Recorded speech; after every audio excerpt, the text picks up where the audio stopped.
안녕하세요. 반갑습니다. 허재삼 공인중개사입니다.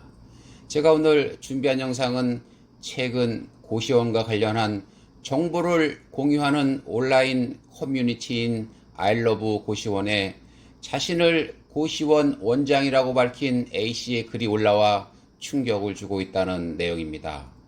서울에 소재하고 있는 고시원 원장인 A씨에 따르면 월세를 자주 밀리던 20대 여성이 있었는데 여름이 되자 방에서 심한 냄새가 밖으로 새어나와 방문을 열었다가 경악해서 월세고 뭐고 당장 퇴실시켰다고 합니다. 과연 이 고시원에서는 무슨 일이 있었던 걸까요? 그럼 본격 영상 시작 전에 구독과 좋아요 부탁드립니다. 새로운 영상으로 보답드리겠습니다. 해당 고시원을 운영하는 원장 A씨에 따르면 월세를 자주 밀리던 20대 여성의 방에 들어가 보니 방 안에는 각종 쓰레기가 산처럼 쌓여 있었다고 합니다. 해당 여성이 고시원에 입주한 지는 약 1년 정도 지났다고 합니다. 현장을 목격한 원장 A씨에 따르면 뉴스에서나 보던 진상 임차인이 남의 이야기인 줄만 알았는데 우리 고시원에도 그런 사람이 있더라. 항상 월세를 밀리고 독촉하면 그때서야 밀린 월세를 내던 임차인이었는데 여름이 되니 그 방 주변에서 너무 냄새가 심하게 났다면서 문을 열어 방을 확인하고 경악해서 월세고 뭐고 당장 퇴실시켰다고 합니다.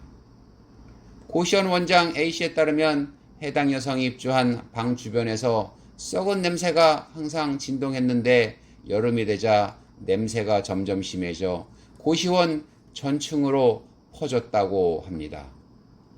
이상한 생각이 들어 문을 열어보니 임차인이 1년 동안 시켜먹은 배달 음식 쓰레기 등이 방 안에 산처럼 쌓여 있었다고 합니다.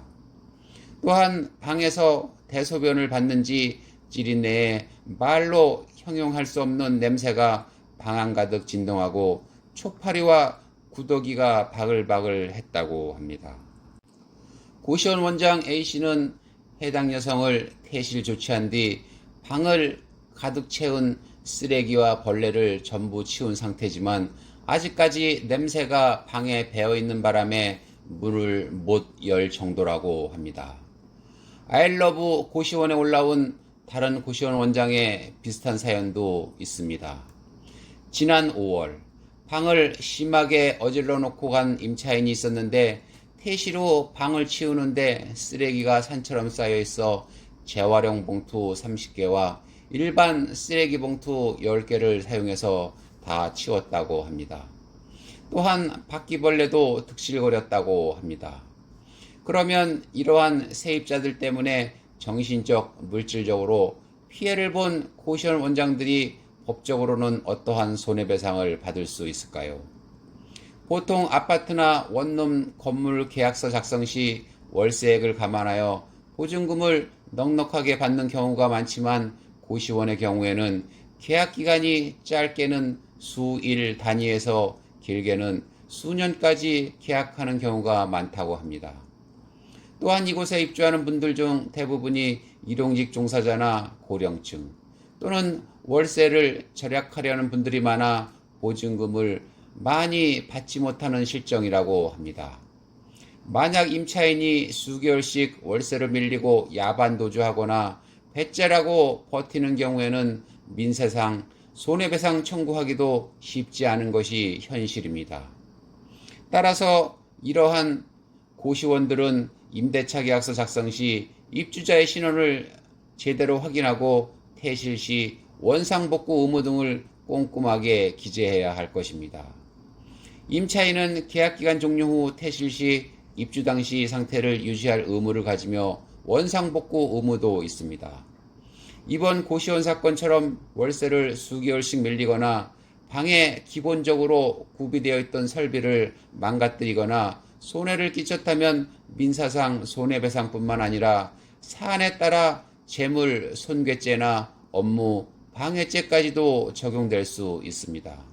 즉 형사처벌도 가능하다는 얘기입니다. 재물 손괴죄는 재물이 완전히 소멸되거나 영구적으로 손상된 경우에만 해당되지는 않는다고 합니다. 임차인이 쓰레기로 방을 가득 채우고 벽지를 손상시키고 내부에 설치된 전자제품이나 설비를 손상시키는 경우에도 재물 손괴죄가 적용됩니다. 저도 최근에 제가 관리하는 원룸 건물에 임차인이 퇴실해서 방문해 보니 가구 사이사이에 거미줄이 쳐져 있고 실내 흡연으로 인해 가구들의 색깔이 변색된 것을 목격했습니다. 실내에 있는 가구들을 밖으로 드러내고 전자제품 등을 교체하는데 수백만 원의 비용을 지출했습니다. 다른 곳으로 이사간 임차인에게 비용을 청구하니 그때부터 핸드폰도 받지 않고 연락이 두절됐습니다. 이사간 임차인의 주소지를 어렵게 알아내어 만나봤지만 본인은 한 푼도 비용 부담을 할 수 없으니 법대로 하라는 반응을 보여 발걸음을 돌릴 수밖에 없었습니다. 부동산 전문 변호사 등에 따르면 상당량의 오염물질을 오랜 기간 실내에 방치하면 내부가 손상될 수 있다는 것은 일반인도 충분히 예측이 가능하기 때문에 임차인에게 최소한 재물 손괴에 대한 미필적 고의가 인정될 수도 있다고 합니다. 또한 고시원에 살던 여성이 쓰레기와 오물 방치로 건물 전체에 악취를 만들어 다른 임차인들에게 피해를 줬고 고시원 원장 A씨 입장에서는 상당 기간 새로운 임차인을 받지 못함으로 인해 위력에 의한 업무 방해죄도 성립할 수 있다고 합니다. 아무쪼록 원룸 건물이나 고시원을 운영하는 임대인들은 계약서 작성 시 특약사항을 꼼꼼하게 체크하시고 월세에 맞는 보증금도 받아 놓으셔야 할 것 같습니다. 제가 오늘 준비한 영상은 여기까지고요. 저는 다음 시간에 새로운 영상을 가지고 다시 찾아뵙겠습니다. 감사합니다.